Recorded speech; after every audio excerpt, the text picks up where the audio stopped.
é o candidato a deputado federal pelo PDT, Leandro Dourado. Seja bem-vindo, Leandro. Muito boa tarde, Roberto. Boa tarde a todos. Só corrigindo, pré-candidato a deputado federal. É verdade, Ainda não porque ainda... passamos o período Verdade. das convenções, né? Então, por enquanto, a gente ainda é pré-candidato e nossa convenção está marcada para quinta-feira da semana que vem, dia 4. Aí sim, espero ansiosamente que o partido possa nos garantir a legenda, né?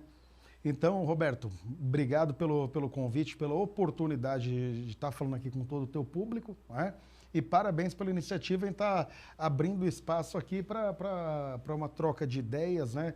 E de propostas esse período de pré-campanha para todos os pré-candidatos a estaduais e federais, principalmente aqui da cidade de Guarulhos, né?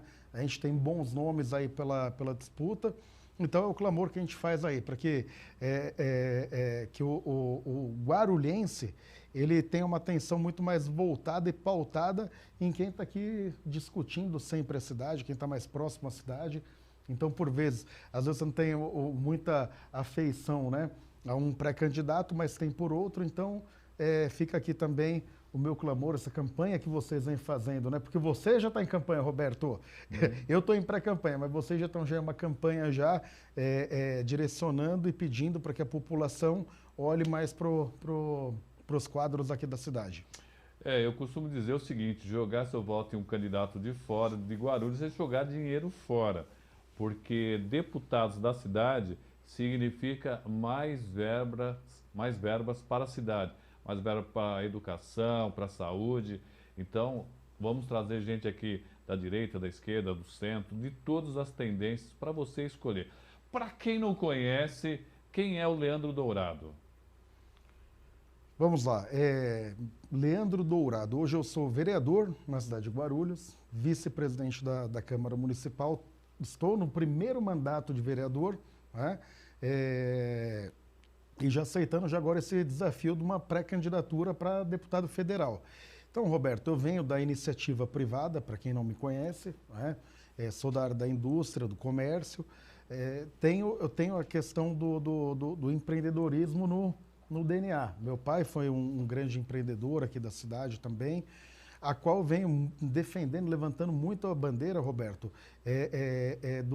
de novos postos de trabalho, de empregos, ou seja, né? Se a gente não tem indústria, um processo que a gente tem hoje na cidade muito grande, não só em Guarulhos, mas no país, tá? Um processo de desindustrialização, com isso a gente vai perdendo cada vez mais os postos de trabalho. Pelo fato de eu ser empresário, não muda a minha ideologia política daquilo que eu acredito, né? Eu costumo falar que todo extremismo, muitas vezes, ele comete erro, né? Então, eu estou num partido de centro-esquerda, que é o PDT. Então, eu venho me identificando cada vez mais com essa ideologia de centro-esquerda, onde a gente tensiona um pouco o campo de ideias e está aberto a diálogo com todas as ideologias, né? Então, o PDT, acima de tudo, né? A questão do trabalhismo é algo que eu me sinto muito confortável em estar discutindo. Por exemplo, eu faço parte de uma única comissão na Câmara Municipal de Guarulhos, que é a Comissão do Funcionalismo Público, né? Tive pautas aí onde eu fui para a tribuna, ocupar a tribuna para defender o funcionalismo público aqui da cidade. Ou seja, teve um PDV que foi proposto pelo governo municipal, um projeto muito ruim, ao meu ver. Então, naquele momento ainda eu era da base do governo, mas mesmo assim me posicionei da forma que eu achava mais correta, né? E protocolei uma única emenda que era dizendo que, olha, tem que dialogar com a classe, com a categoria, tem que dialogar com os sindicatos, né? E depois vai também a questão do reajuste não, uma reposição salarial, que não foi nem reajuste. Ou seja, o funcionalismo público ele ficou 2 anos sem ter o reajuste, né? Então ele teve lá no ano de 2020 um IPCA de mais de 10%, no ano de 2021 de mais de 10%, e só o acumulado do período do ano, quando ele estava discutindo o projeto, estava chegando em 6%. Ou seja, ficou muito defasado. E tinha uma proposta de 0% que, lamentavelmente, acabou se fechando em 2%. E o que eu dizia, eu faço política, eu não faço politicagem. Jamais eu falar para pegar todo esse acumulado. mas pelo menos a reposição do último período de 10%, isso tinha que ser garantido para o servidor público municipal de Guarulhos. Não só o servidor público municipal, para todo trabalhador, o mínimo é a reposição da inflação. Então a gente está passando um período que eu acredito que a grande pauta a ser discutida nas eleições esse ano vai ser a questão da economia. Tá? Era a minha segunda pergunta, né? Qual vai ser seu grande foco caso o povo entender que você deva ser deputado federal? Qual vai ser o grande trabalho, o que você vai se dedicar mais para colocar em prática? Perfeito, Roberto. Olha, a questão da economia, quando a gente fala economia, a gente não está dizendo só a questão técnica, não. A qual o nosso candidato já a presidente da República, porque já tem a convenção nacional, né? O Ciro, ele defende, fala muito bem, aborda muito bem a questão econômica, né? Mas quando a gente fala a questão da economia, a gente tem vários nichos. A gente tem a questão do desemprego, que cada vez mais o desemprego ele vem atacando toda a população brasileira de uma forma geral, né? Essa inflação que ela está cada vez mais absurda. A gente vê o preço do combustível, a gente vê o preço da alimentação, do leite, da carne, enfim. O trabalhador hoje, ele chega para fazer as compras dele do mês, o que ele tinha, exemplo, se ele tinha R$500, era o que ele podia ir no mercado, ele enchia um carrinho. Hoje ele não consegue mais. Hoje ele vem com menos da metade do carrinho. Ou seja, a gente teve uma perda muito grande da nossa moeda. Tudo subiu. Estava conversando semana passada no açougue, lá na região de Cumbica, o dono do açougue, o gerente do açougue, ele falou para mim, eu falei, poxa, aí, como que tá essa questão da economia para vocês, né? A carne subiu muito. Ele falou, olha, a gente faturava, exemplo, tá? A gente faturava R$50 mil. A gente continua faturando os mesmos 50 mil. Eu falei, louco, então não mudou? Ele falou, não, mas mudou muita coisa. Ou seja, eu vendia, por exemplo, os 100 quilos de carne, mas hoje eu vendo a metade. Hoje eu só vendo 50 quilos de carne. Então, para o governo, isso não impacta em nada. Por quê? Toda a parte de receita, de tributação e de arrecadação do governo, no caso, por exemplo, desse açougue, que é um exemplo, ele paga a tributação e o governo arrecada a mesma coisa. Então, para o governo tá tudo lindo, tá maravilhoso. Para o governo federal, para o governo estadual, para o governo municipal. Só que, como ele vende a metade e outra, ele cortou o lucro dele. A margem dele de lucro caiu em 10%. Então está atacando o comerciante, está atacando o gerador de emprego. Não é? Só que o pior de tudo, Roberto, onde chama mais atenção, é que ele falou que é a metade da carne só que ele vende hoje. Ou seja, então a população cada vez mais, ela está comendo menos. Ela está comendo menos. Essa questão da economia, falar de uma forma muito, muito simples para que se entenda, a gente tem os extremos da corda, mas todos sofrem. Quem está na ponta mais fraca, as pessoas estão passando hoje uma vulnerabilidade social muito grande, que estão numa extrema pobreza e até por que não dizer uma miséria, esse pessoal, essa turma toda está passando fome. Tem muita gente que está passando fome. Quando você sobe um pouquinho mais o nicho, você vai lá e pega um trabalhador, ele não está passando fome, ele diminui um pouco coisas que ele poderia colocar na mesa da cozinha dele, né? No prato da família, só que esse camarada, por exemplo, ele saía no dia que ele recebia o vale dele, que ele recebia o pagamento, ele saía da empresa, ele parava lá na barraquinha de churrasquinho, comia um churrasquinho, tomava uma cervejinha, era o grande prazer e a satisfação que esse trabalhador ele tinha. Hoje ele já não consegue mais fazer isso. Ou seja, ele não passa fome, só que ele deixa, como o exemplo do churrasquinho, da cervejinha, ele deixa de fazer isso, que é o que ele tinha o prazer. E é direito de se fazer. Né? Aí você já tem aquele outro caso, você já vai subindo um pouquinho mais de patamar, que é aquela família que está um pouquinho mais estabilizada, né? Consegue colocar comida na mesa, consegue na sexta-feira ir lá e comer o churrasquinho e tomar cervejinha, ou pedir uma pizza para comer com a família. Só que esse camarada, por exemplo, ele viajava uma vez por mês, ele ia passar lá um dia lá na praia, né? Que ele trabalha para que possa ter prazer.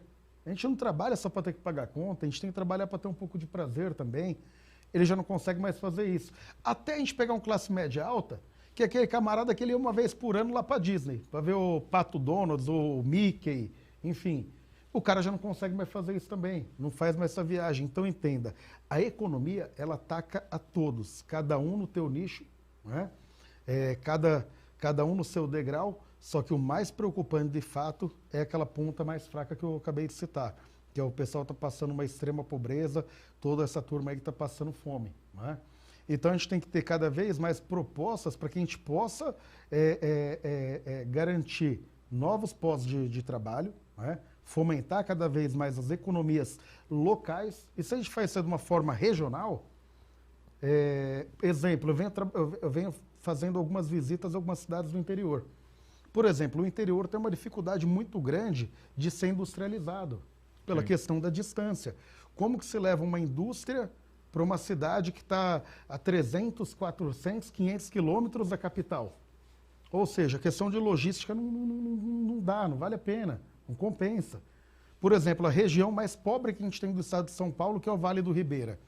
Eu tive lá no Vale do Ribeira, ali não tem como eles serem industrializados, mas porém, eles têm uma riqueza natural tão grande, que eles podem explorar o quê? O turismo, o ecoturismo.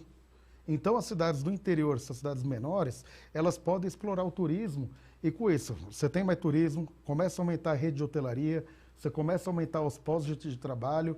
Então, ou seja, a economia daquela região, ela começa a melhorar. Então, se a gente começar a discutir, pensar que a gente consegue ajudar a estruturar algumas cidades, tanto com PPPs, com parceria público-privadas, ou seja, algumas emendas, que é uma prerrogativa de deputado, que a gente pode encaminhar algumas emendas. Na região de Sorocaba, eu venho participando de um projeto, qual fui convidado pelo deputado César do meu partido, né, que ele criou a Rota da Fé. A Rota da Fé, a Rota das Tradições, ou seja, então ele vem pegando aquele cinturão ali daquela macro-região de Sorocaba, onde envolveu 37 cidades, né, valorizando toda a questão da tradição do tropeirismo da região, né, e discutindo também a questão religiosa, ou seja, se cria um roteiro da fé. Começa a se trazer interesse pelo turismo religioso para aquela região do interior. Com isso faz o quê? Começa a se aumentar e melhorar um pouco mais a economia. Nos acompanhando aqui o empresário Genaro Fiorito, está dando parabéns pelo programa. Luiz Carlos Cantagés, excelente entrevista. Deixo aqui, meu muito obrigado por nos trazer entrevistas sempre esclarecedoras e oportunas. Um grande abraço ao meu amigo e irmão Leandro Dourado. Tati Seisman, é isso? Boa tarde, nosso futuro deputado Leandro Pitico Alves. Boa noite, boa tarde a todos. Parabéns pela entrevista. Samanta Eudócia. Roberto, quero parabenizar novamente por esse espaço aos políticos. Espero que o guarulhense, em especial, esteja aproveitando para conhecer as propostas. A Samanta ainda fala, o brasileiro precisa aprender a cobrar e não somente reclamar. Esther Fátima, boa tarde a todos. Parabéns, vereador Leandro. Entrevista bem esclarecedora. Lex Soares está mandando um boa tarde para nós. Muito bem. Agradecer a todos aqui. O que o eleitor do Alto Tietê, das cidades do estado de São Paulo, de Guarulhense, pode esperar e cobrar do futuro deputado, o suposto deputado que venha a ser eleito? Roberto, não tenha dúvida que uma das principais prerrogativas que a gente tem, que são as emendas, a gente pode ajudar muito essas cidades. Ou seja, você manda uma emenda para melhorar, por exemplo, um posto de saúde de uma cidade do Alto Tietê. Vou pegar exemplo Itaquá, né? Itaquaquecetuba. Você pega um posto de saúde, às vezes o posto está ali que não tem condições, não tem estrutura. Com emenda a gente pode melhorar. A gente pega cidades do Alto Tietê, por exemplo, como Salesópolis, Santa Branca, Biritiba-Mirim, são cidades menores. Às vezes você manda um tomógrafo através de uma emenda, que a maior parte da emenda que a gente tem é direcionada para a área da saúde, a qual é algo que é muito preocupante também em todo o estado. Acima de tudo, aqui em Guarulhos, a gente fala com um pouco mais de propriedade, né? Eu estou com um projeto, por exemplo, na Câmara para deliberar, que é proibindo a celebração de contratos com OS na saúde. Ou seja, saúde pública, eu defendo que não pode ser terceirizada, Roberto. Não pode. As OS, eu não estou generalizando, tem algumas OS que elas até têm uma força de vontade e querem fazer alguma coisa, só que a maioria esmagadora das OS, por exemplo, que estão aqui na cidade, que aí aqui a gente pode falar com total propriedade, né? Elas vêm fazendo um desserviço na saúde, por exemplo, de Guarulhos. Se tornaram os aparelhos públicos verdadeiras máquinas de moer gente, está ceifando a vida da população, né? O recurso que essas OS recebem é na casa de milhões, milhões mais milhões, depois vão embora, deixam uma conta para trás, né? Realmente é alarmante. Então, quando eu falo que não se terceiriza a saúde pública, por quê? Imagina só, as OS elas não tinham a finalidade de ter lucro, mas hoje elas viraram o quê? Viraram empresas. Ao meu ver, elas são empresas, elas estão ali para arrecadar, para ter lucro. E quando se quer ter lucro, o que acontece? Imagina uma empresa. A empresa, quando ela quer ter lucro, ela deixa de contratar funcionários, ela manda funcionários embora para diminuir o gasto, para ter um pouco mais de lucro. Isso, quando acontece acontece na saúde, é muito ruim. Porque se mandam pessoas embora, só que você vai mandar quem? Médicos, enfermeiros, os profissionais de saúde. Deixa de contratar os profissionais da saúde. Então, além de estar desvalorizando toda a categoria, além de estar desvalorizando todos os funcionários que estão ali trabalhando naquelas unidades, né, a população deixa de ter o atendimento. Quando isso é uma empresa, as OS se tornaram negócio, balcão de negócio para ter lucro, também imagina numa indústria. A indústria, se ela quiser ter mais lucro, ela deixa de comprar matéria-prima, de estocar, ou compra uma matéria-prima de uma qualidade inferior. Isso, se acontece na saúde, você deixa de comprar o quê? Insumos. Você deixa de comprar medicamento. Aí quando você chega lá, não tem. Recentemente, em Guarulhos, a gente viu o caso de uma munícipe que levou o pai infartado na HMU, não tinha eletrodo. R$30. Ou seja, a terceirização da saúde, ela ataca diretamente a toda a população. Né? Então eu defendo muito que saúde pública é algo que não pode ser terceirizado. Eu não sou contra todo tipo de terceirização. Eu sou aberto a que a gente tenha ideias, né? Mas a saúde não. A saúde é algo que eu defendo veementemente, que a saúde pública tem que ser algo que tem que ter uma administração, e principalmente uma cidade grande como Guarulhos. Então, quando você começa a terceirizar tudo, quer dizer, dali a pouco uma cidade onde você não tem mais gestão, onde você terceirizou. Você pegou e assinou e passou a cidade para empresas começarem a administrar. Aí a gente começa a ter perda de atendimento, o recurso não está sendo muito bem aplicado, a qual, enquanto parlamentar, a nossa função é fiscalizar. Então, enquanto vereador, eu sou um fiscal em cima disso tudo. Venho gritando, berrando o tempo todo, por exemplo, contratação de tendas que foram feitas aqui na cidade. Na casa de quase 8 milhões, o contrato por 2 meses de tenda, que é um absurdo. É um absurdo isso. Que eu chamo até atenção, a gente teve um juiz federal, governador do Rio de Janeiro, que foi preso por conta de contratos fraudulentos em cima de tendas. Eu não estou falando que aqui teve. Até porque, se eu tivesse a certeza que existiu qualquer irregularidade, né, a gente agiria de uma outra forma. Mas o que eu digo, no mínimo, isso é uma péssima gestão, uma péssima administração. O dinheiro público ele vai indo para o ralo. Né? Então se gasta quase 8 milhões com aluguel de tenda e depois chega no hospital municipal, no HMU, não tem R$30 de eletrodo. Você chega no hospital da criança, eu estive conversando com a enfermeira, ela falou que não tinha, não sei o nome técnico lá da agulha lá, para pegar as crianças lá, que tinha uma agulha maior, a outra para pegar as crianças tinha que ser uma menor. Ela falou, olha, não aguentei ficar lá, que ela era uma terceirizada. Ela falou, não aguentei ficar. Estava pegando as crianças com uma agulha mais grossa, ou seja, quer dizer, chega a esbarrar num certo absurdo. Então, enquanto deputado, a prerrogativa assim é qual? A gente está fiscalizando o executivo também, só que a gente tem uma outra prerrogativa que é a questão das emendas, que aí por conta própria a gente pode estar ajudando e canalizando recursos. Elias Figueiredo está dando boa tarde para nós, ele ainda fala, Samuel, mandar um abraço especial ao meu amigo, futuro deputado Leandro Dourado. Eduardo Bueno Lopes, parabéns, Roberto, pelo seu programa e uma boa tarde aos candidatos participantes de hoje. Forte abraço. Bueno, da Associação Guardas Municipal. Meu amigo Bueno, seja bem-vindo aqui, Bueno. Gilberto Progresso, um forte abraço e parabéns pelo programa. E ele ainda fala, a saúde pública é fundamental para o município. O difícil é ter acesso a ela aqui em Guarulhos. Silvano, nos assistindo. Nicipupô. Leandro, estou aqui também assistindo e quero elogiar a sua fala, seus objetivos e desejar que Deus te honre.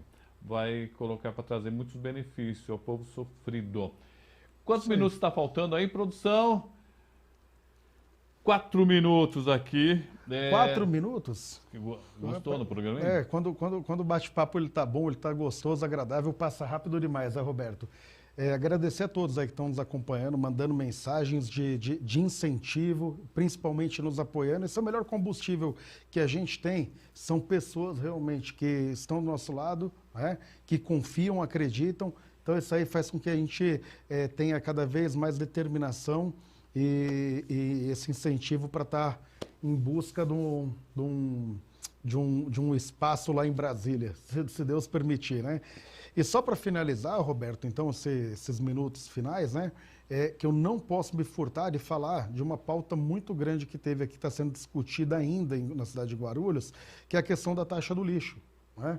A qual o meu amigo Edmilson, que vai entrar aqui no próximo bloco, que é pré-candidato a deputado estadual, qual tenho total orgulho de ser vereador com ele, e falo sem vergonha nenhuma. Já falei aqui uma vez, Roberto, no teu programa, uma outra oportunidade, que, ao meu ver, o Edmilson é o vereador mais preparado que tem na cidade de Guarulhos, né? Então não é demérito. Então a gente vai aprendendo, é um camarada que eu tenho certeza que vai vir aqui, vai dar uma entrevista aqui que vai ser também muito esclarecedora. Então, a taxa do lixo, a qual ele apresentou o projeto, né, que teve meu total apoio para que revogasse a taxa do lixo, essa taxa ela veio de uma criação, Roberto, de um projeto de uma lei federal, a qual, se a gente estivesse lá em Brasília, lá de Brasília a gente já conseguiria ser combatente. A gente já teria voz já para tentar ser um pouco mais incisivo para que isso não possa acontecer. Outra coisa que aconteceu, uma atrocidade, foi essa questão do rol da saúde, né? Onde tirou o direito de toda a população, de quem tem convênio. Ou seja, o convênio agora ele faz o que quer, paga o exame se quiser pagar, se não quiser pagar. Se eles acharem que você vai dar prejuízo, olha, a gente não quer mais você aqui. Ou seja, é importantíssimo. Tantas outras coisas, regulamentação, por exemplo, de profissões que a gente pode estar discutindo lá, que nem a profissão de banhistas e tosadores em pet shopping, onde essa turma não tem a profissão regulamentada, onde chega a garantir, por exemplo, a insalubridade deles, trabalham lá com água no frio, com pelo, a periculosidade também, onde pode levar uma mordida, um arranhão de um pet, né? Outras coisas que eu falo, por exemplo, Roberto, por que a gente não pode estar discutindo a questão dos pontos na habilitação? Isso foi discutido lá em Brasília, mas a gente vê que essa indústria da multa, cada vez mais, ela vai aumentando. A pessoa que trabalha precisa de um carro para poder trabalhar, ela perde a habilitação de uma forma muito rápida, porque você sai com o carro na rua, quem trabalha o dia inteiro, provavelmente vai tomar uma multa naquele dia. Provavelmente você toma. Quer dizer, você está passivo, vai tomar multa todo dia, né? Então, realmente, a gente tem muitas coisas aí, muitas pautas que eu vejo que elas são importantíssimas, que a gente pode discutir, encaminhar como proposta lá para Brasília, né? Tantas coisas. Agora eu vou ser encurtando, o tempo está acabando, ser um pouco clichê, né? Então tem pautas importantes, que é a questão de saúde, educação, projetos voltados às mulheres também, enfim, a todas as minorias que por vezes acabam ficando mais esquecidas, né? Então um compromisso que a gente tem, né? Acima de tudo, a gente tem um compromisso com Guarulhos, a gente é aqui da cidade, né? Enquanto vereador eu venho tentando fazer o meu melhor. Como deputado, se for eleito deputado, com certeza buscarei fazer o meu melhor, e por isso que eu peço o apoio de todos, né, para que a gente possa seguir em frente com esse nosso projeto. E claro que a gente tem todo o estado de São Paulo, tantas regiões, o Alto Tietê, que está aqui tão próximo a gente, né, tantas outras macro-regiões, como macro-região de Ribeirão Preto, São José do Rio Preto, Bauru, Marília, enfim, né, Sorocaba. Então é isso, Roberto. Estou à total disposição. Fico aqui como uma opção, sendo da cidade de Guarulhos, né, e com um compromisso com todas as pessoas e com toda a população, e, acima de tudo, com um compromisso de lutar pelo correto e o compromisso com a verdade, que esse é o principal. Obrigado, Leandro. Obrigado, Roberto. Obrigado a todos que nos acompanharam. E, gente, faz o favor, mete o dedo aí, compartilha essa entrevista aí para chegar e ter um alcance aí cada vez maior. E, Roberto, a TBL, só para finalizar, ela não é minha. Não? A TBL, ela não é sua. A TBL, ela é nossa.